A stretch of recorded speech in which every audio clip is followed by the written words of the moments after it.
Hello friends, कैसे आप लोग। और मैं डॉक्टर राज। आज हम भारतीय प्रशासन में अधिकार संबंधी मुद्दों की अगली कड़ी में अल्पसंख्यकों के अधिकार, राइट्स ऑफ माइनॉरिटीज का पार्ट 2, जिसमें हम बात करने वाले हैं वैधानिक अधिकार। देखिए, माइनॉरिटीज को कॉन्स्टिट्यूशन राइट भी दिए गए जो आपने उस कड़ी में पढ़े। अब माइनॉरिटीज को वैधानिक अधिकार दिए गए हैं। इन वैधानिक अधिकारों को हम बात करते हैं। नंबर 1 पॉइंट, अल्पसंख्यक शिक्षक संस्थानों के लिए एक राष्ट्रीय आयोग अधिनियम 2004। देखो, अल्पसंख्यक शिक्षक संस्थानों के लिए एक राष्ट्रीय आयोग अधिनियम बनाया गया। अल्पसंख्यक शैक्षिक संस्थानों के लिए एक राष्ट्रीय आयोग अधिनियम बनाया गया 2004। जो अल्पसंख्यक क्या करता है, वो राष्ट्रीय आयोग अधिनियम क्या करता है, अल्पसंख्यक शैक्षिक संस्थानों को अतिरिक्त सुरक्षा को उपलब्ध कराता है।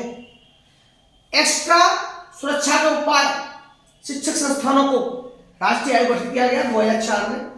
अल्पसंख्यक शैक्षिक संस्थानों के लिए इंपॉर्टेंट पॉइंट है ये, अल्पसंख्यक शैक्षिक संस्थानों के लिए राष्ट्रीय आयोग अधिनियम 2004 जो कि अल्पसंख्यक शैक्षिक संस्थानों को अतिरिक्त सुरक्षा उपलब्ध कराता है। वे निम्न है, क्या प्रावधान है, इंपॉर्टेंट है सिविल के लिए, परीक्षा में आने वाला।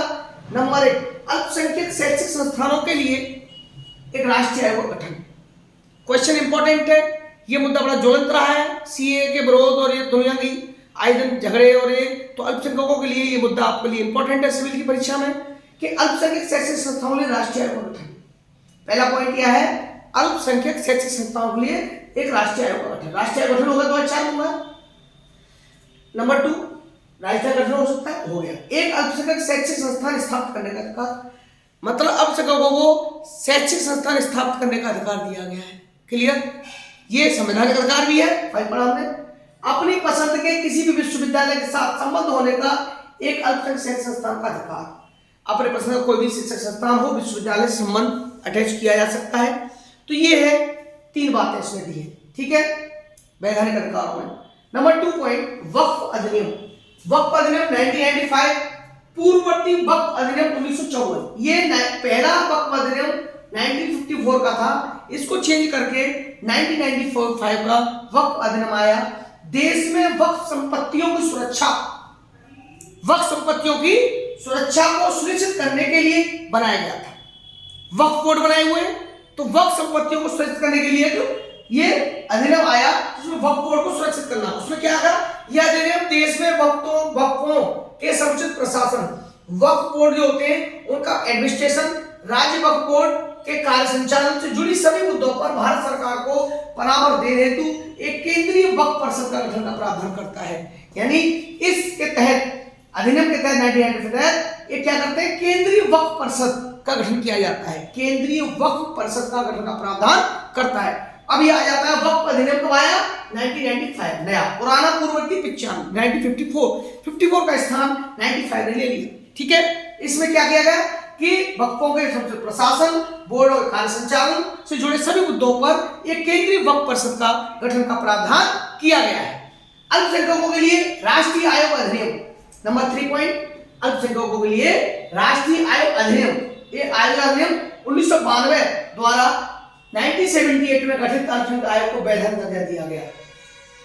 देखिए, राष्ट्रीय आयोग बनाया गया 1992, लेकिन इसके द्वारा 1978 जो था, इसमें गठित द्वारा गठित अल्पसंख्यकों को वैधानिक दर्जा दिया गया। अल्पसंख्यकों को वैधानिक दर्जा दे दिया गया, यानी कानूनी दर्जा दे दिया गया, लीगल लाइक। दरगाह ख्वाजा साहब अधिनियम।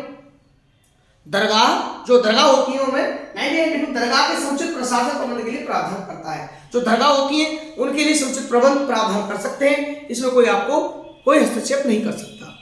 और इनके साथ साथ संविधान में कुछ सुरक्षा उपाय भी दिए गए हैं, उसमें उन सुरक्षा उपायों को व्यवहारिक तरीके से लागू करने की बात कही गई है। उनमें कुछ महत्वपूर्ण नियम आदि का वर्णन किया गया, जिसमें कहा गया कि कोई भी किसी भाषा में अनुवाद करना, प्रशासन करना, ये एक जिला, उपजिला के स्तर पर कर सकता है यदि उस जनसंख्या में कम से कम 15% भाषा बोली जाती हो।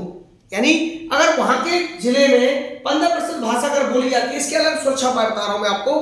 15% लोग उस भाषा को बोलते हैं और तो उसके आधार पर नियम विनिमय सूचनाएं वो प्रकाशन हो सकता है उस भाषा में।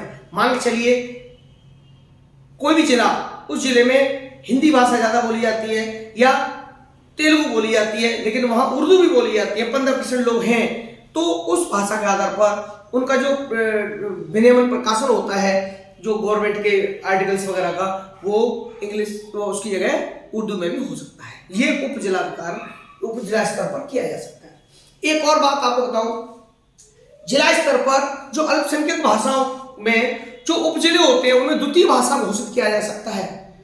लेकिन जब कर सकते हैं ऐसी भाषा घोषित की सकते हैं, द्वितीय भाषा जब कर सकते हैं, एक भाषा मान लो हिंदी है और द्वितीय भाषा जब घोषित कर सकते हैं जब वहां जनसंख्या 60% हो। कितने परसेंट? 60% जनसंख्या हो गई, तभी उपजिले स्तर पर द्वितीय भाषा घोषित कर सकते हैं। और दूसरी बात, अल्पसंख्यकों के लिए सबसे बड़ा शिक्षा के जो प्राथमिक स्तर होते हैं, हम बात भी कर चुके हैं। प्राथमिक स्तर पर क्या करते हैं, अल्पसंख्यकों के लिए मातृभाषा में मातृभाषा के माध्यम से दिशा निर्देश दिया गया है कि भाषा जो होती है मातृभाषा के आधार पर आप उसको शिक्षा देनी चाहिए, है ना। और माध्यमिक स्तर पर भी अल्पसंख्यक भाषाओं के स्तर पर दिशा निर्देश दिए गए हैं। और दूसरी बात देखो, त्रिभाषा मतलब हिंदी, उर्दू, इंग्लिश, तमाम भाषाओं के लिए हम लोग यहाँ कार्य किया है। और राज्य और जिला स्तर पर समुचित कार्यक्रम को स्थापित करना, यानी ये जो रक्षा उपाय है तमाम अल्पसंख्यकों के लिए रक्षा उपाय किए गए हैं। तो इस कड़ी में वैधानिक अधिकार हम जो बात कर रहे हैं, ये वैधानिक अधिकार थे, छोटा सा पार्ट है, आप इसको तैयार कर लीजिए। दोस्तों मेरे चैनल को लाइक करिए, सब्सक्राइब करिए।